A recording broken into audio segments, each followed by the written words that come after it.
আসসালামু আলাইকুম ওয়া রাহমাতুল্লাহি ওয়া বারাকাতুহু।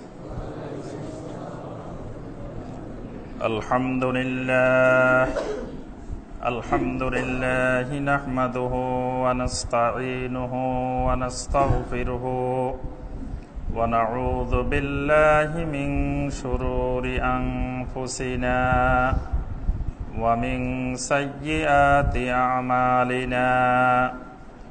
من يهده الله فلا مضل له ومن يضلل فلا هادي له وأشهد أن لا إله إلا الله وحده لا شريك له وأشهد أن محمدا عبده ورسوله أما بعد فقال الله تبارك وتعالى في كلامه المجيد أعوذ بالله من الشيطان الرجيم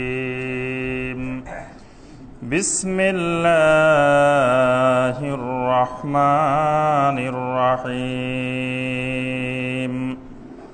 يا أيها الذين آمنوا إنما الخمر والميسر والأنصاب والأزلام رجس من عمل الشيطان فاجتنبوه لعلكم تفلحون وقال رسول الله صلى الله عليه وسلم الخمر أم الخبائث وأم الفواحش وأكبر الكبائر ومن شرب الخمر ترك الصلاة اللهم صل على محمد وعلى آل محمد كما صليت على إبراهيم وعلى آل إبراهيم إنك حميد مجيد اللهم بارك على محمد وعلى آل محمد كما باركت على إبراهيم وعلى آل إبراهيم إنك حميد مجيد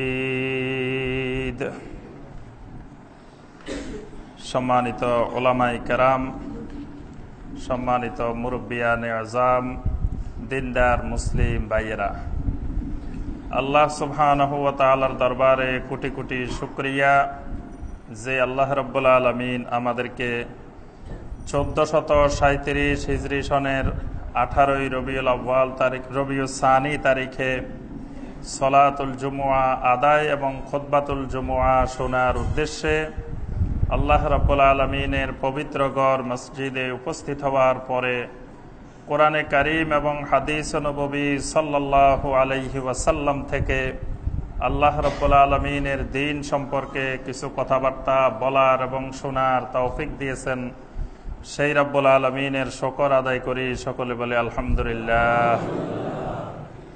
সম্মানিত মুসল্লিয়ানে কেরাম, যে বিষয়ের উপর আমাদের খুতবা চলছিল সেই বিষয়টি ছিল আল ইসলাম ফিল হায়াতিল ইজতিমাইয়া, অর্থাৎ সামাজিক জীবনে ইসলামের বিভিন্ন দিক ও বিভাগ। ইতিপূর্বে এই বিষয়ের উপরে আমরা 41টি খুতবা পেশ করেছি। আজকে সামাজিক জীবনে ইসলামের উপর 42তম খুতবা পেশ করা হবে ইনশাআল্লাহ। 42তম খুতবার জন্য আমরা যে বিষয়টি নির্ধারিত করেছি সেই বিষয়টি হলো আল খামরু ফি দাওইল ইসলাম, অর্থাৎ মাদকাসক্তি প্রতিরোধে ইসলামের নির্দেশনা। বর্তমান সময়ের আলোকে এই বিষয়টি অত্যন্ত গুরুত্বপূর্ণ। আমাদের যুব সমাজ, কিশোর সমাজ, এমনকি শিশুরা পর্যন্ত বর্তমানে এই মাদকাসক্তির গ্রাসে নিপতিত হচ্ছে এমনকি মহিলারা, নারীরাও এই মাদকাসক্তিতে আসক্ত হয়ে যাচ্ছে। এই বিষয়ে ইসলাম কি নির্দেশনা প্রদান করে আমরা সংক্ষিপ্তভাবে আজকের খুতবায় আলোচনা করব ইনশাআল্লাহ। এই বিষয়টি আলোচনার আগে আমরা একটি মাসআলার দিকে নির্দেশনা দিয়ে আমরা বিষয়টি আলোচনা করব ইনশাআল্লাহ। আল্লাহ সুবহানাহু ওয়া তাআলা বান্দার জন্য 5 ওয়াক্ত সালাত ফরজ করেছেন এবং এই সালাতগুলোর সাথে আল্লাহ রাব্বুল আলামিন একটা ওয়াক্ত, একটা সময় আল্লাহ সুবহানাহু ওয়া তাআলা নির্ধারণ করে দিয়েছেন। কোরআনে কারিমে আল্লাহ পাক ইরশাদ করেছেন, ইন্নাস সালাতা কানাত আলাল মুমিনিনা কিতাবাম মাওকুতা। আল্লাহ পাক সালাত ফরজ করেছেন একটি ওয়াক্তের সাথে, নির্ধারিত সময়সীমার মধ্যে নির্ধারণ করে দিয়েছেন। আল্লাহ পাক 24টি ঘন্টাকে 5টি ভাগে বিভক্ত করে সালাতের জন্য আল্লাহ পাক সময় নির্ধারণ করেছেন।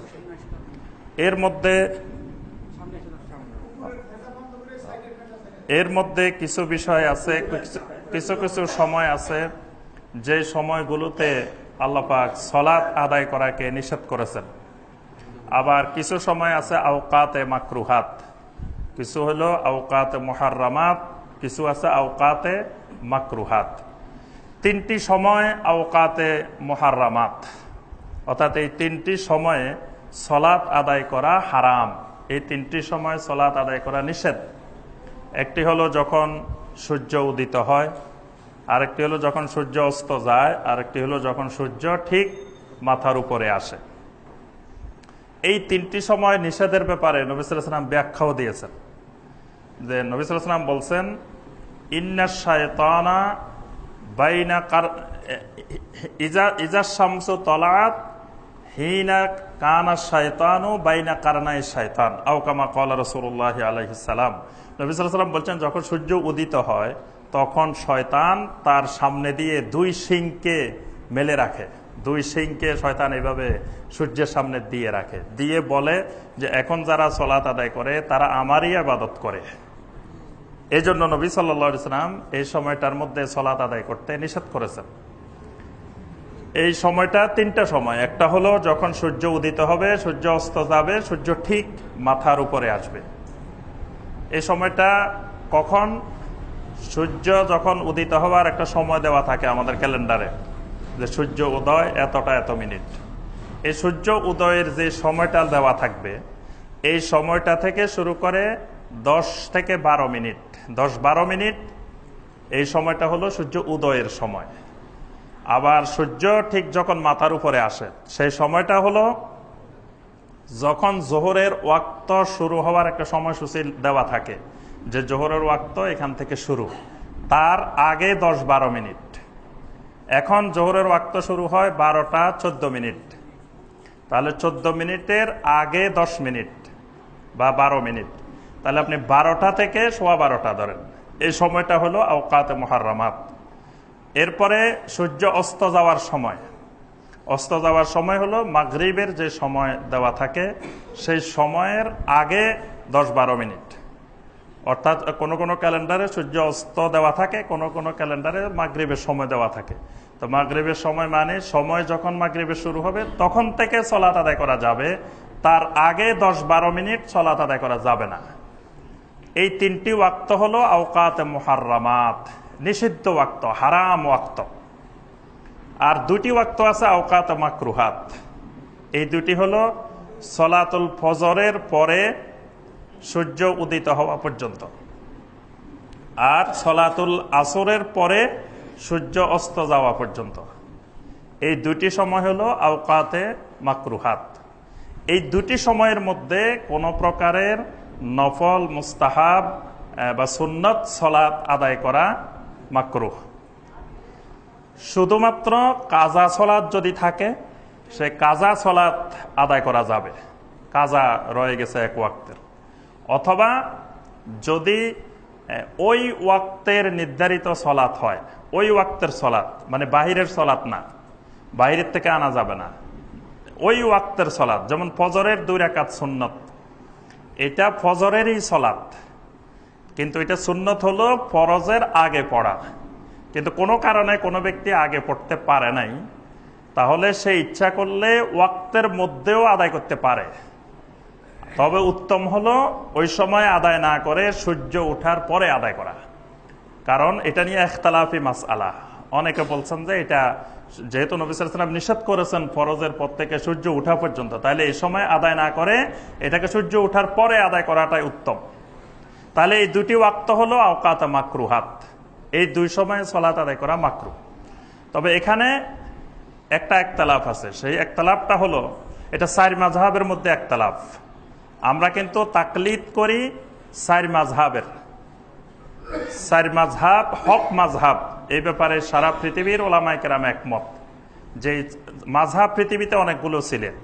সুফিয়ান সাওরীর মাযহাব, তারপরে ইমাম আবু লাইসের মাযহাব, ইমাম আউজাঈর মাযহাব, ইবনে আহজমের মাযহাব, আর অনেকগুলো মাযহাব ছিল। শেষ পর্যন্ত উলামায়ে কেরাম এটাকে চারের মধ্যে সীমাবদ্ধ করেছেন। তো এই চারের ব্যাপারে সারা পৃথিবীতে একবারে সবাই একমত যে চারটি মাযহাব হক মাযহাব। তাহলে এই চার মাযহাবের ভিতরে যে ইখতিলাফগুলো, এই ইখতিলাফগুলো হক। এজন্য এখানে যে সকল ইমামরা ইখতিলাফ করেছেন সেই ইখতিলাফ সবগুলাই হক। তবে চারটার মধ্যে যেটা সবচেয়ে বিশুদ্ধ সেটাতে আমল করাটা উত্তম, তবে অন্যটাকে ভুল বলা যাবে না।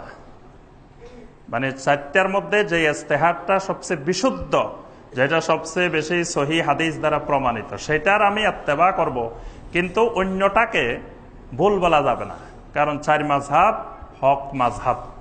তো চার মাযহাবের ইমামদের মধ্যে এটা নিয়ে ইখতিলাফ আছে। সেই ইখতিলাফটা হলো যে সকল সালাত আসবাবের সাথে সম্পর্কিত। আসবাব মানে হলো কারণের সাথে সম্পর্কিত, কারণ।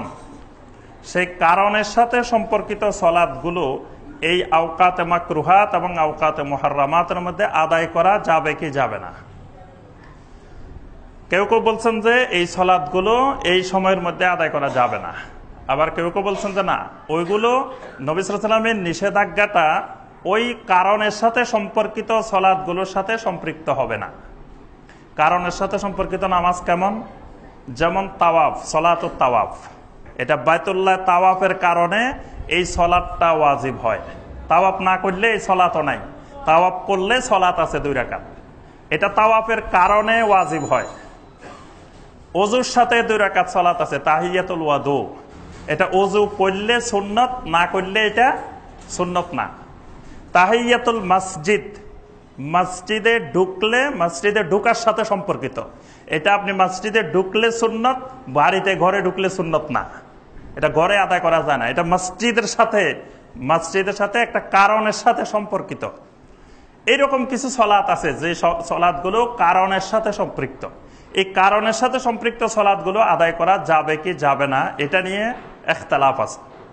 তো ইখতিলাফ যেহেতু আছে, এই জন্য এই সময়গুলোতে সালাত না আদায় করাটাই উত্তম।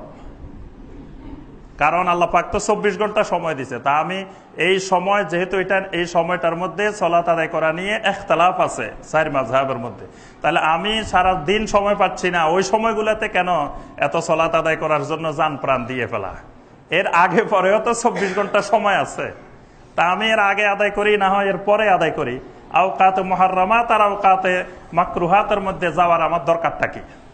যেহেতু এটা নিষেধাজ্ঞা আছে এবং এটা ইখতিলাফ আছে, সুতরাং এই সময়ে আদায় না করাটাই উত্তম। তবে কেউ আদায় করলে তাকে আবার খারাপ বলা যাবে না, যিনি আদায় করতেছেন তিনি আদায় করুক। আর আমি মনে করি যে ইখতিলাফের মধ্যে না আদায় করাটাই উত্তম, কারণ আমি তো আগে পরে অনেক সময় পাচ্ছি। তা আমি যদি মসজিদে তাহিয়াতুল মসজিদ আদায় করতে চাই, তা আমি ওই সময় ঢুকবো কেন? আমি আরো আগে ঢুকবো, আমি 12টার আগে ঢুকবো, 11:30 চলে আসবো মসজিদে। 11:30 থেকে 12টা পর্যন্ত আমি আধা ঘন্টা সালাত আদায় করি, কোনো অসুবিধা নেই। 12টা বাজলো, 12টা থেকে 12:15 আমি জিকির আজকার করলাম, অন্য জিকির আজকার করলাম। ওই সময়টার মধ্যে আমার সালাত আদায় করতে হবে কেন? আবার 12:15 পরে আমি সালাত আদায় করি, তো মাঝখানে 15 মিনিট নিয়ে যেহেতু ইখতিলাফ, তো ইখতিলাফের মধ্যে আমি যাওয়ার দরকারটা কি? যে সময় ইখতিলাফ নাই আমি সে সময় বেশি বেশি করে সালাত আদায় করি। আল্লাহ পাক আমাদের সবাইকে এই মাসআলার উপর আমল করার তৌফিক দান করুন। আমাদের আজকের খুতবার যে বিষয়, যে মাদক দ্রব্য, মাদকাসক্তি প্রতিরোধে ইসলামের নির্দেশনা। গতকাল এই ব্যাপারে একটা অত্যন্ত গুরুত্বপূর্ণ গোলটেবিল বৈঠক হয়েছে। সেখানে অনেক উচ্চ পর্যায়ের ব্যক্তিগণ উপস্থিত ছিলেন। এই বিষয়টির উপরে যে মাদকাসক্তি প্রতিরোধে সমাজের করণীয়, এই বিষয়ের উপরে ছিল। সেখানে ফ্যামিলি হেলথ ইন্টারন্যাশনাল নামে একটা এনজিও আছে। এই এনজিওর একটা গবেষণা রিপোর্ট, রিসার্চ রিপোর্ট এখানে উপস্থাপন করা হয়েছে। আজকে দৈনিক ইনকেলাব পত্রিকায় এই ব্যাপারে বিস্তারিত পাবেন। সেই রিপোর্টটাতে রিসার্চ যে পরিসংখ্যানটা দেওয়া হয়েছে, সেখানে বলা হয়েছে যে আমাদের দেশে বর্তমানে 512টি পয়েন্টে প্রতিদিন মাদক বিক্রি হয়। বাংলাদেশের 512টি পয়েন্টে প্রতিদিন নিয়মিত মাদক দ্রব্য বিক্রি হয়। এরপরে বলা হয়েছে প্রতিদিন 10 লক্ষ বোতল ফেনসিডিল সহ অন্যান্য মাদক দ্রব্য ভারত থেকে আসে। প্রতিদিন 10 লক্ষ বোতল ডেলি আসে। তাহলে মাসে কত বোতল আসে? এই বোতলগুলো তো এই দেশের মানুষের পেটেই যায়, এগুলা তো অন্য দেশের মানুষের পেটে যায় না। প্রতিদিন 10 লক্ষ বোতল বাংলাদেশে প্রবেশ করে। তাহলে মাসে কত লক্ষ, বছরে কত কোটি বোতল আসতেছে। এবং এই বোতলগুলো তো আমাদের শরীরে ঢুকতেছে, এই দেশের আমাদের ভাইদের শরীরে ঢুকতেছে, ছেলের শরীরে ঢুকতেছে, নাতির শরীরে ঢুকতেছে, আমাদের এই লোকজনের শরীরে ঢুকতেছে। এগুলো প্রতিদিন 30 লক্ষ মানুষ নিয়মিত ইয়াবা সহ মাদক দ্রব্য সেবন করে। 30 লক্ষ প্রতিদিন নিয়মিত এগুলো সেবন করে। বাংলাদেশে যত খুন খারাপি হয় তার 80% এই মাদকাসক্ত লোকেরাই করে। এটাই রিপোর্টের রেজাল্ট, রিসার্চের রেজাল্ট, যে যতগুলো খুন খারাপি হয় বাংলাদেশে, হত্যাকাণ্ড হয়, তার 80% এই মাদকাসক্তির কারণেই হয়, মাদকাসক্তরাই করে থাকে। এবং এটার উপরে সব লেভেলের লোকেরাই গতকাল আলোচনা করেছেন। মাদক দ্রব্য নিয়ন্ত্রণ অধিদপ্তরের কর্মকর্তারাও ছিলেন, ইসলামিক ফাউন্ডেশনের কর্মকর্তারাও ছিলেন, সরকারের পররাষ্ট্র মন্ত্রণালয়, স্বরাষ্ট্র মন্ত্রণালয়, সবাই ছিলেন। সবার সামনেই এই রিপোর্ট উপস্থাপন করা হয়েছে, ফ্যামিলি হেলথ ইন্টারন্যাশনালের রিপোর্ট। তাহলে এই মাদকের ভয়াবহতা কি অবস্থা আমাদের দেশে দাঁড়িয়েছে, এই রিপোর্ট থেকে আমরা সামান্য কিছু অনুমান করতে পারি। অর্থাৎ বোঝা যায় যে মাদকের উপরে ভাসতেছে বাংলাদেশ। অথচ ইসলামে সবচেয়ে মারাত্মক হারাম জিনিসগুলোর মধ্য থেকে একটা হারাম জিনিস হইল মাদক দ্রব্য। অথচ একটা মুসলিম দেশে, যে দেশের মানুষ কোরআন মানে, যে দেশের মানুষ সুন্নাহ মানে, যে দেশের মানুষ ইমানের দাবিদার, ইসলামের দাবিদার, সেই দেশের মানুষের এই অবস্থা, তাহলে অমুসলিমদের দেশে আবার কি ভয়াবহ। তবে আলহামদুলিল্লাহ এখানে এই রিপোর্টে একটা কথা আসে নাই, যেটা এই গবেষণায় আসা উচিত ছিল, যে কারা এই মাদকাসক্ত থেকে মুক্ত লোক কারা। এই গবেষণার রিপোর্ট যদি আসে, এই দেশের ওলামায়ে কেরাম 100% মাদকাসক্ত থেকে মুক্ত। কি বলেন? আলেমেরা মদ খায়?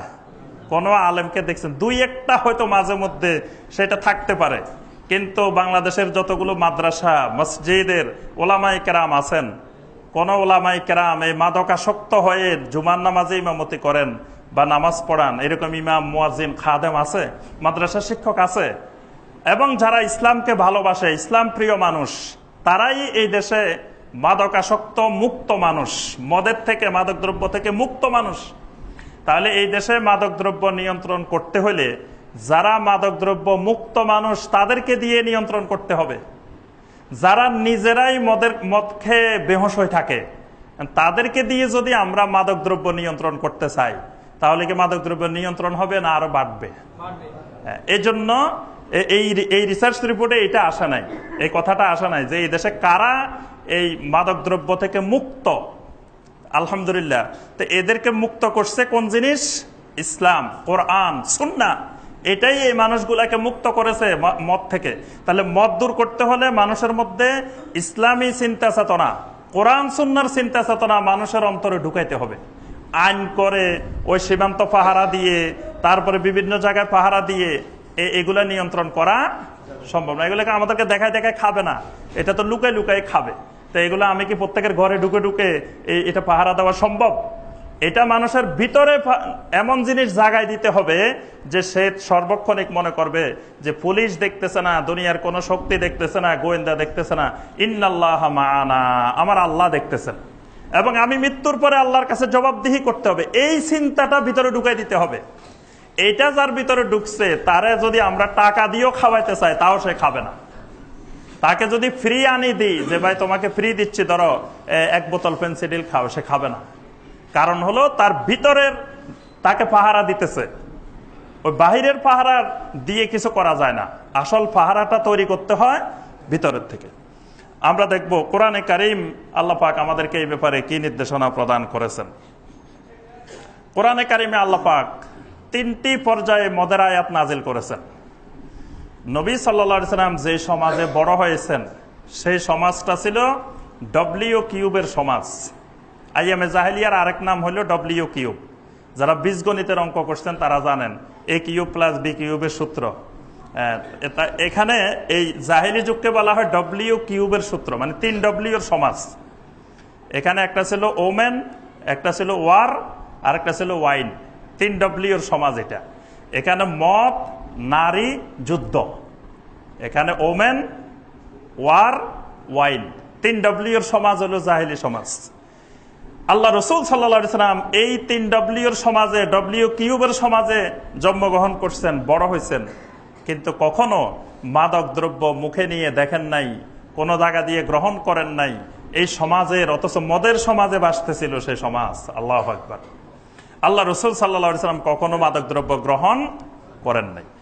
অনেক সাহাবী ছিলেন যারা এই মদের সমাজে বসবাস করতেন, কিন্তু কোনোদিন মদ মুখে নিয়ে দেখেন নাই। এদের মধ্যে একজন ছিলেন ওমর ইবনে খাত্তাব রাদিয়াল্লাহু তাআলা আনহু। আল্লাহু আকবার। মদের সমাজে, যে সমাজে মদ ছাড়া, নারী ছাড়া, যুদ্ধ ছাড়া কিছু ছিল না, সেই সমাজে তারা বড় হয়েছেন, কিন্তু তারা কখনো মদ মুখে নিয়ে দেখেন নাই।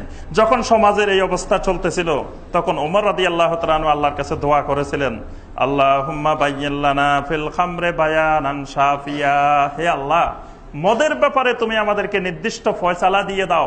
সুবহানাল্লাহ। মদের ব্যাপারে বয়ানে শাফিয়া, সুনির্দিষ্ট আমাদেরকে নির্দেশনা মদের ব্যাপারে দিয়ে দাও।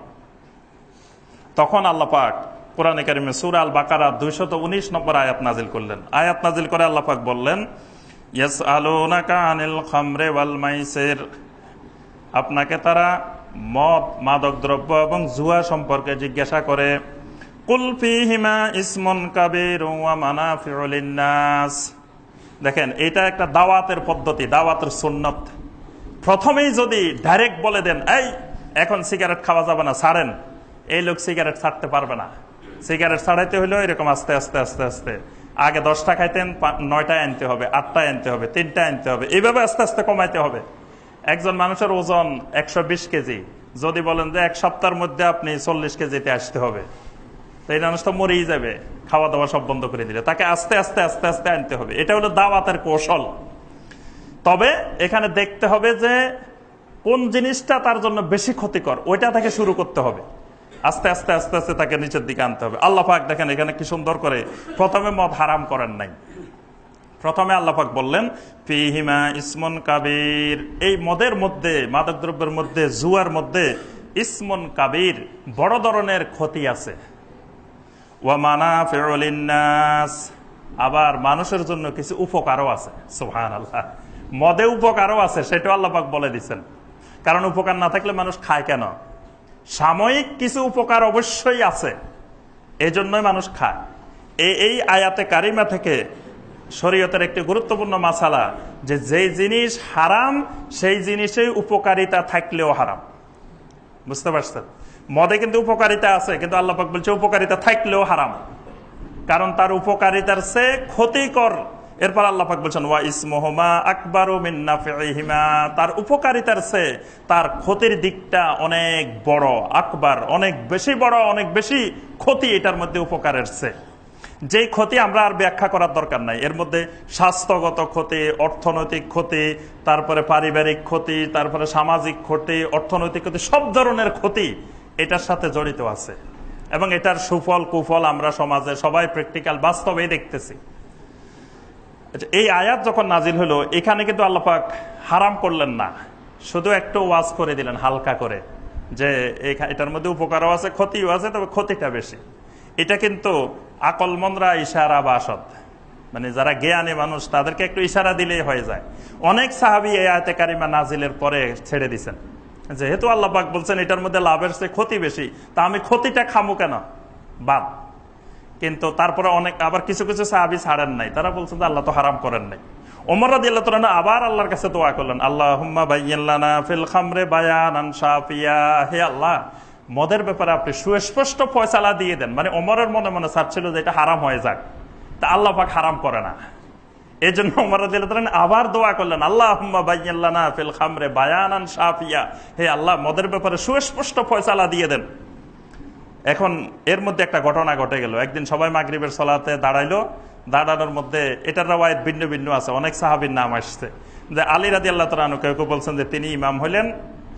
এখন ইমাম সাহেব মাগরিবের সালাতের আগ দিয়ে সবাই মিলে মদ খাইছেন। এখন এরপরে মাগরিবে দাঁড়াইছেন, এখন সূরা আল কাফিরুন পড়তেছেন। সূরা আল কাফিরুনের মধ্যে থেকে ওই মদে আচ্ছন্ন অবস্থায় যখন কিরাত পড়তেছিলেন, তখন লাগুলা বাদ দিয়ে দিছেন। কুল ইয়া আইয়ুহাল কাফিরুন আ'বুদু মা তা'বুদুন, এন্ড পুরা অর্থ পরিবর্তন হয়ে গেছে। আল্লাহ পাক বলতেছে লা আ'বুদু মা তা'বুদুন, তোমরা যার ইবাদত করো আমি তার ইবাদত করি না। এখন অর্থ হয়ে গেছে তোমরা যার ইবাদত করো আমিও তার ইবাদত করি। পুরাপুরি শিরকি কথা হয়ে গেছে, কিন্তু এটা ইচ্ছা করে নয়, অনিচ্ছাকৃত। তখন আল্লাহ পাক সুযোগ পাইলেন, যে একটা কারণ তো দেখা গেল মানুষের সামনে। আর ওমরও সবসময় দোয়াই করতেছেন, আল্লাহ পাকের ইচ্ছা যে হারাম করবেন, তবে আস্তে আস্তে মাত্রা কমাই আনতেছেন। তখন আল্লাহ পাক সূরা আন-নিসার 43 নম্বর আয়াত নাজিল করলেন, ইয়া আইয়ুহাল্লাযীনা আমানু লা তাকরাবুস সালাহ, হে ঈমানদারগণ খবরদার নামাজের ধারে কাছে যাইও না। ওয়া আনতুম সুকারা, কোন অবস্থায়?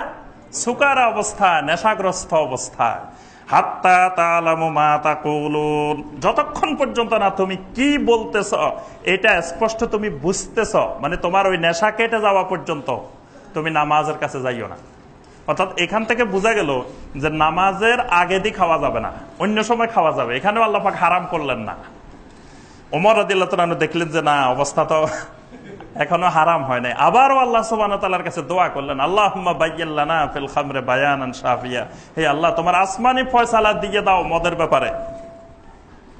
সর্বশেষে আল্লাহ পাক সূরা আল মায়দার 90-91 নম্বর আয়াত নাজিল করে আল্লাহ পাক বলে দিলেন, ইয়া আইয়ুহাল্লাযীনা আমানু ইন্নামাল খামরু ওয়াল মাইসিরু ওয়াল আনসাবু ওয়াল আজলাম, হে ঈমানদারগণ সমস্ত প্রকারের মাদক দ্রব্য, ওয়াল মাইসির জুয়া জাতীয় যা আছে, ওয়াল আনসাব হলো যে সকল প্রতিকৃতি পূজা করার উদ্দেশ্যে তৈরি করা হয়, অর্থাৎ যেগুলাকে সালাম দেওয়ার জন্য তৈরি করা হয়, ফুল দেওয়ার জন্য তৈরি করা হয়, বা এরকম পূজা করার জন্য তৈরি করা হয়।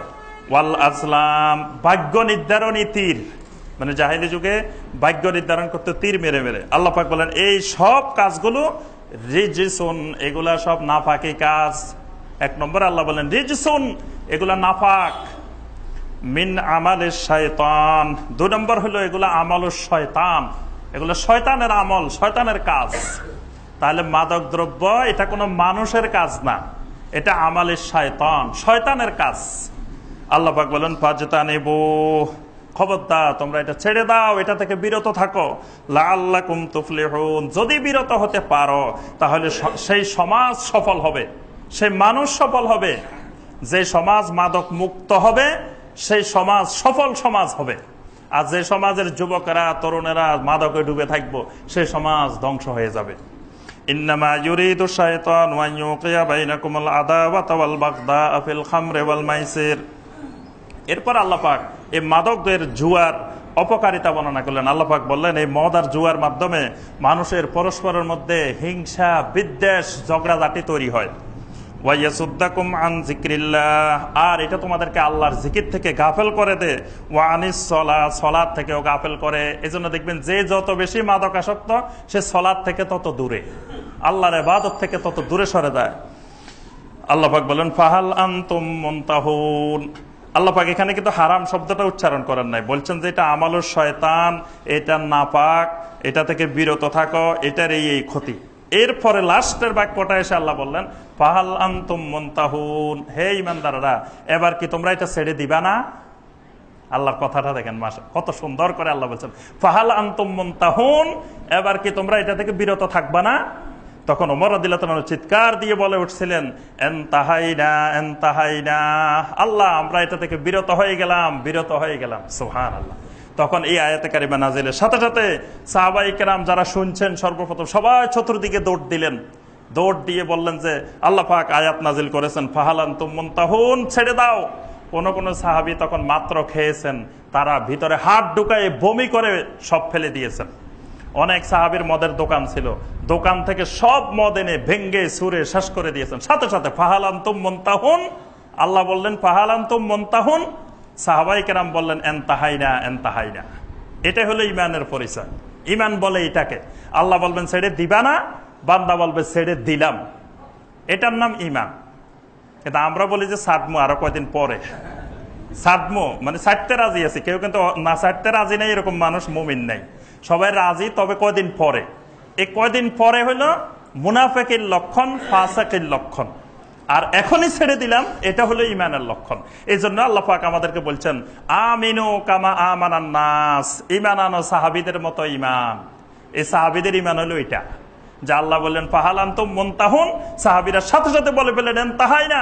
কয় কোটি টাকা কয় লক্ষ টাকা গেছে সেদিকে তাকান নাই। অনেকের মদের দোকান, এটা কি এমনি ফ্রি ফ্রি মদের দোকান? সেই মদের দোকানে কত হাজার টাকার দিনারের মদ ছিল, তখন সমস্ত মদ ভেঙে ফেলছেন, ঘরে ঘরে যা ছিল সব ভেঙে ফেলছেন। যেদিন এই আয়াতে কারিমা নাজিল হয় সেদিন মদিনার অলিতে গলিতে মদের নহর প্রবাহিত হয়েছে, সব মদ ধ্বংস করে দিয়েছেন আয়াত নাজিলের সাথে সাথে।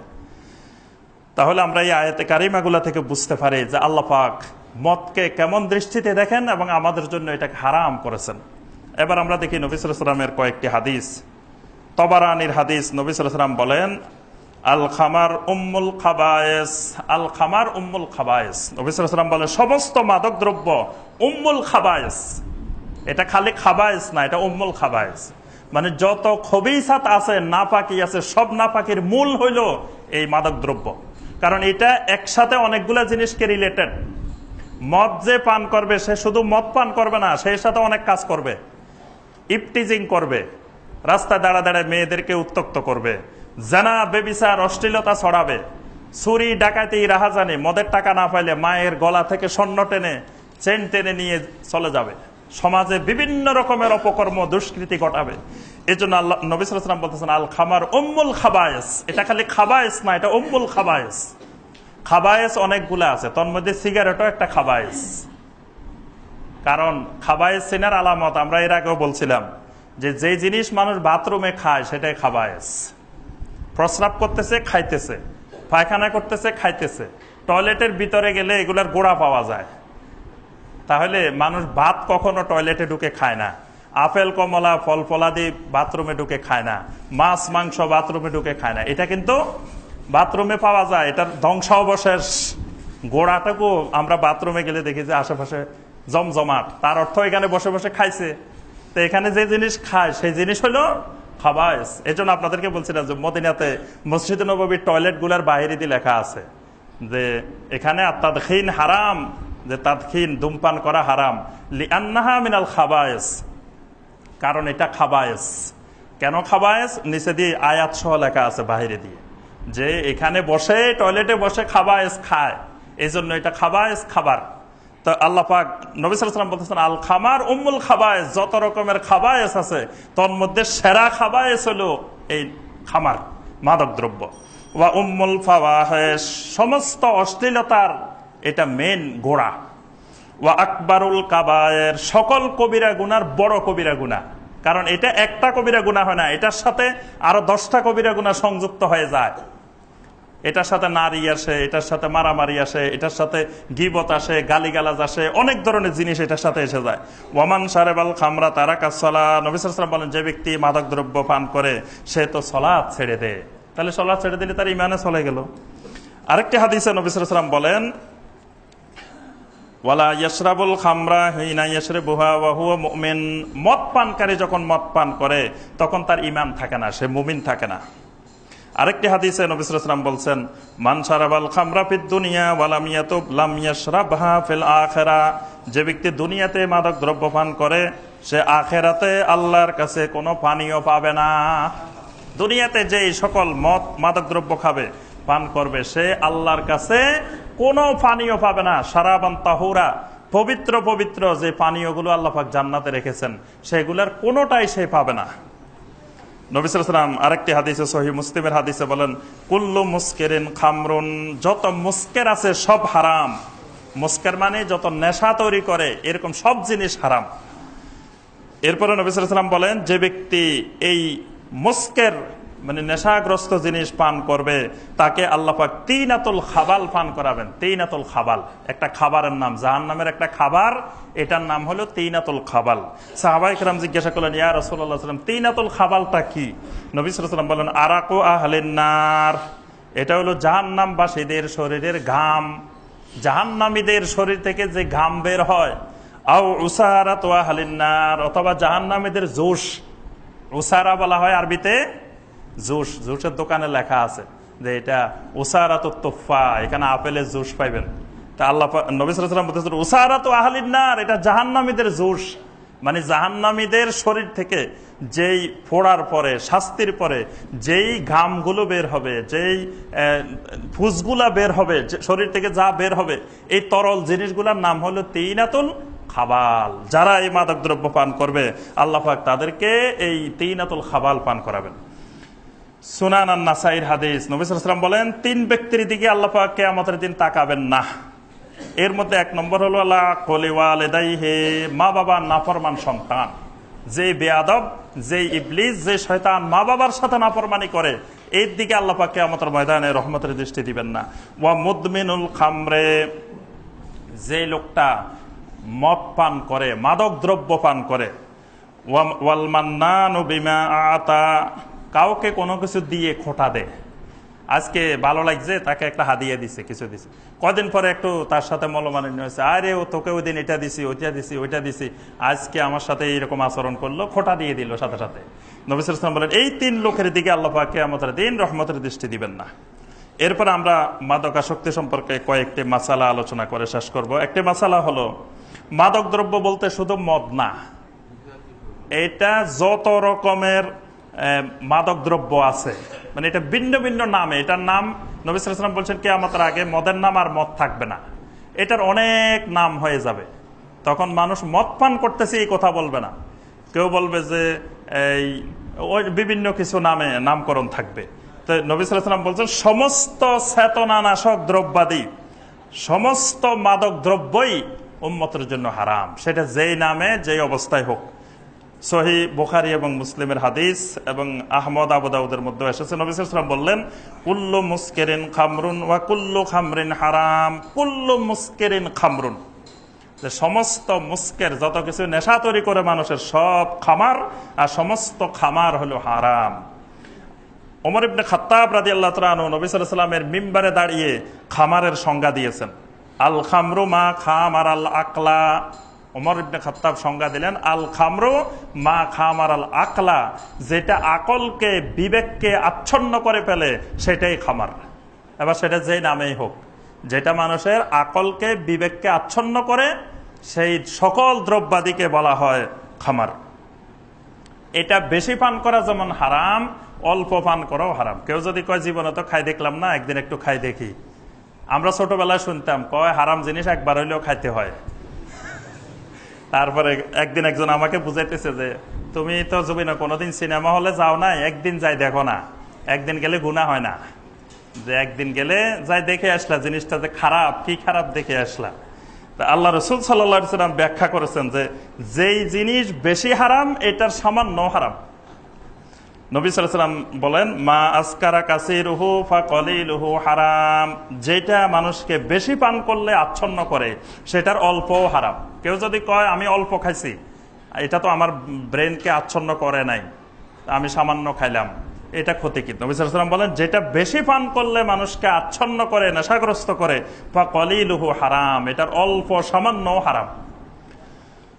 অনেকে আবার বলে যে হারাম জিনিস অসুখের জন্য খাইলে অসুবিধা নেই, কয় রোগের ওষুধ অল্প একটু খাইলে এটা ওষুধ হিসাবে খান, অসুবিধা নেই, এরকম বলে না। অনেক হারাম জিনিস অনেকে ওষুধ হিসাবে পান করে। নবী সাল্লাল্লাহু আলাইহি ওয়াসাল্লাম স্পষ্ট নিষেধ করেছেন যে মাদকতার মধ্যে, মাদক দ্রব্যদের মধ্যে, হারাম জিনিসের মধ্যে আল্লাহ পাক কোনো ওষুধ রাখেন নাই।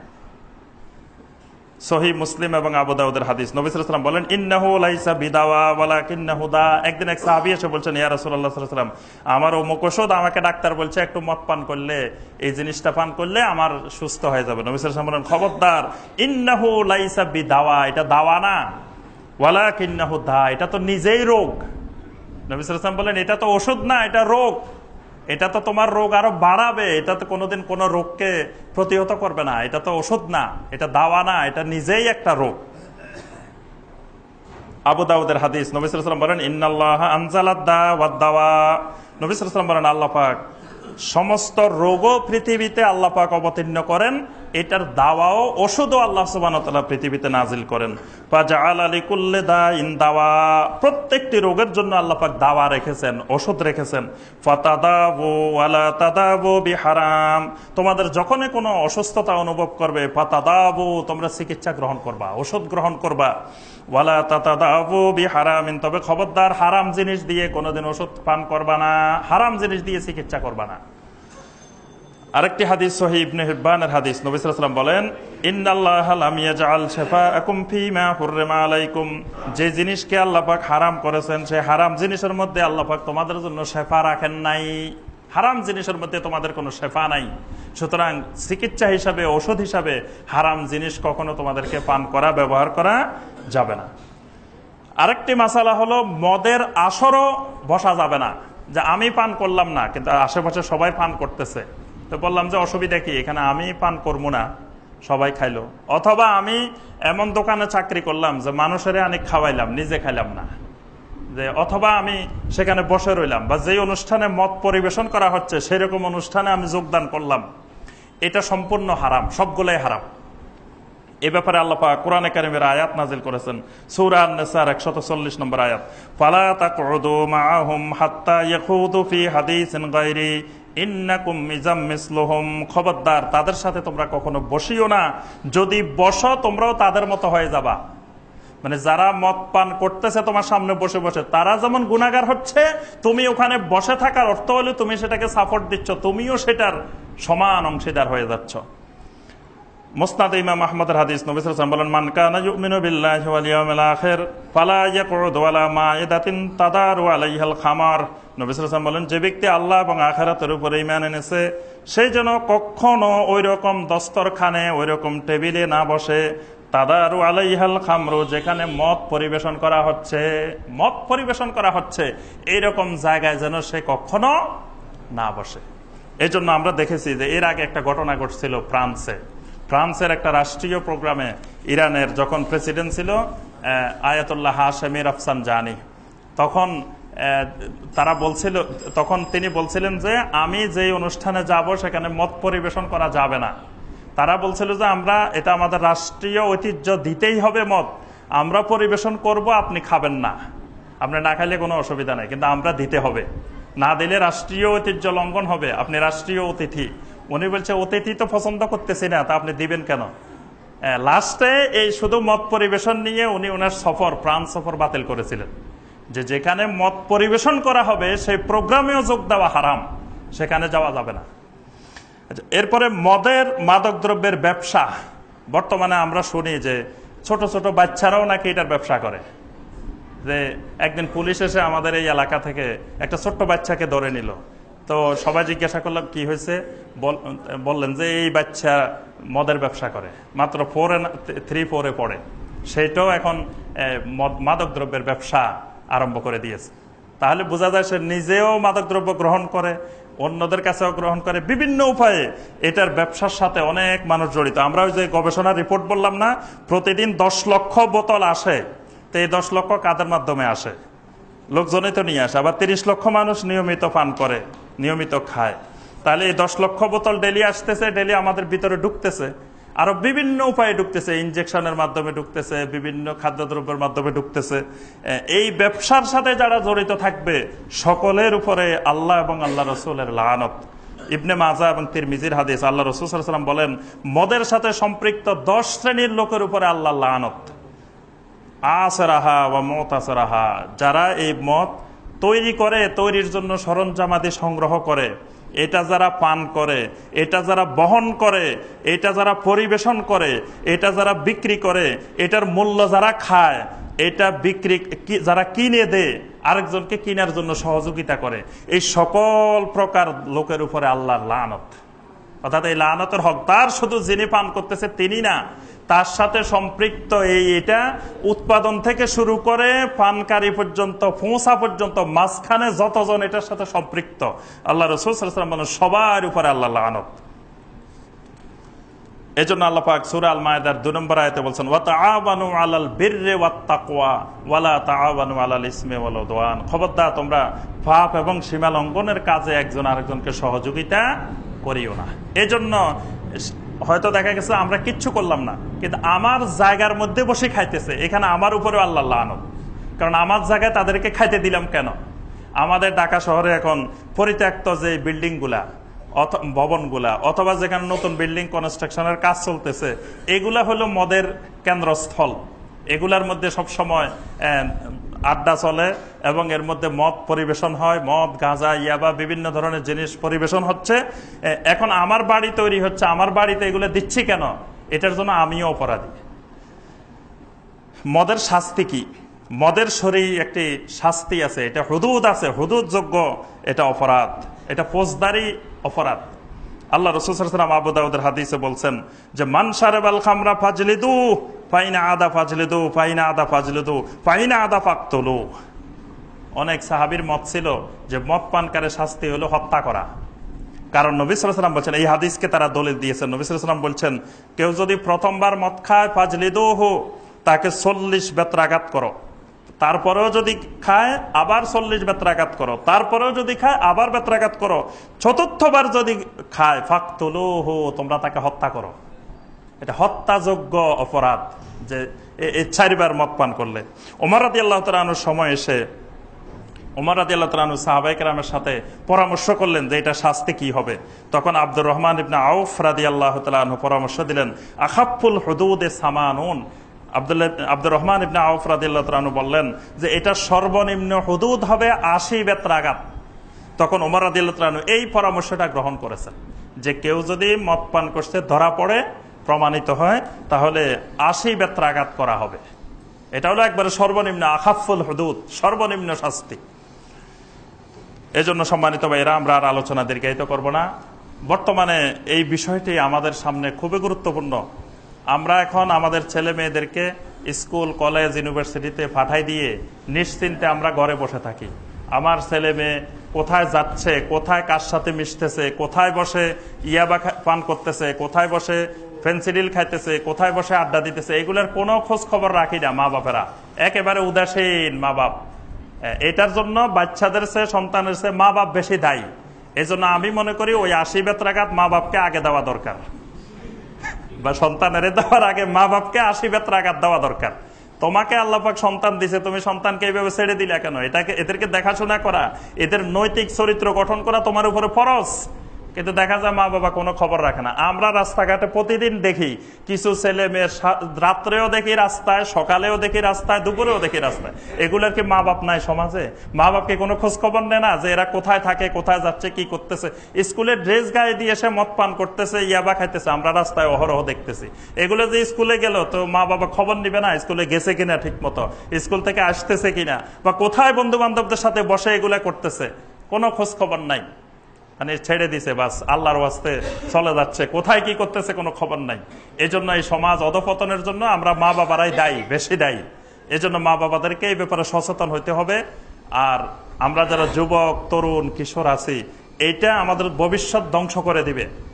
এই মাদক দ্রব্য আমাদের চরিত্র, আমাদের আখলাক, আমাদের সমাজটা যে নৈতিকতার উপরে দাঁড়িয়ে আছে, এই নৈতিকতাটাই ঘুণে ধরে ভেঙ্গে চুরমার হয়ে যাবে।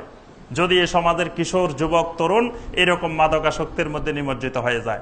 এজন্য সম্মানিত ভাইয়েরা, এই সমাজ যদি ডুবে, এটার অপতৎপরতা থেকে আমি আপনি কেউ রেহাই পাবো না। সমাজে একটা বখাটে, একটা মাদকাসক্ত ছেলে যখন তৈরি হয়, এটার নির্যাতন থেকে সমাজের কেউ রক্ষা পায় না। খালি মা বাবা যে এটার দ্বারা ক্ষতিগ্রস্ত হয় তা না, সমাজের সবাই এটার দ্বারা ক্ষতিগ্রস্ত হয়। এই জন্য এই ব্যাপারে সমাজের সবাইকে এগিয়ে আসতে হবে, সবাইকে এটা প্রতিরোধ করার জন্য আমাদেরকে কাজ করতে হবে। যেখানে আছি তার জায়গা থেকে সে কাজ করতে হবে। মা বাবাকেও কাজ করতে হবে, দাদা দাদিকেও কাজ করতে হবে, ভাই বোনকেও কাজ করতে হবে, সমাজের সবাইকে। যেখানে আমরা দেখতেছি যে এখানে খাইতেছে, সাথে সাথে ওই ছেলের মা বাবাকে আমরা বলি, কিন্তু সমস্যা হলো মা বাবা তো আরো বেয়াদব। ওই ছেলে যে বেয়াদব, তার থেকে মা বাবা আরো 10 গুণ বেশি বেয়াদব।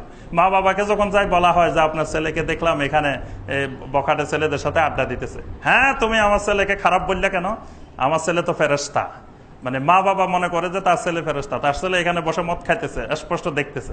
মানে উল্টা তার ছেলেকে শাসন না করে যে লোকটা বলতে গেল তাকে উল্টা শাসন করা শুরু করে মা বাবা। এই জন্য ভয়ে মানুষ আর তার মা বাবার কাছেও বলতে যায় না। এই ব্যাপারে মা বাবাকেও খেয়াল রাখতে হবে, সমাজের সবাইকে তৎপর হতে হবে। যারা আমরা প্রশাসনে আছি তাদেরকেও খেয়াল রাখতে হবে যে এই সমাজ এই যে মাদকাসক্তের মাধ্যমে ধ্বংস হয়ে যাচ্ছে, এবং এক সময় ধ্বংস হইলে এটাকে আর টেনে তোলা যাবে না। সেই সমাজ একবারে ভেঙ্গে চুরমার হয়ে যাবে। আল্লাহ পাক আমাদের সবাইকে এই মাদকাসক্তির মতো অপরাধ থেকে আল্লাহ আমাদেরকে হেফাজত করুন, এই সমাজকে আল্লাহ পাক হেফাজত করুন। আমিন ইয়া রাব্বাল আলামিন। আসসালামু আলাইকুম ওয়া রাহমাতুল্লাহি ওয়া বারাকাতুহু।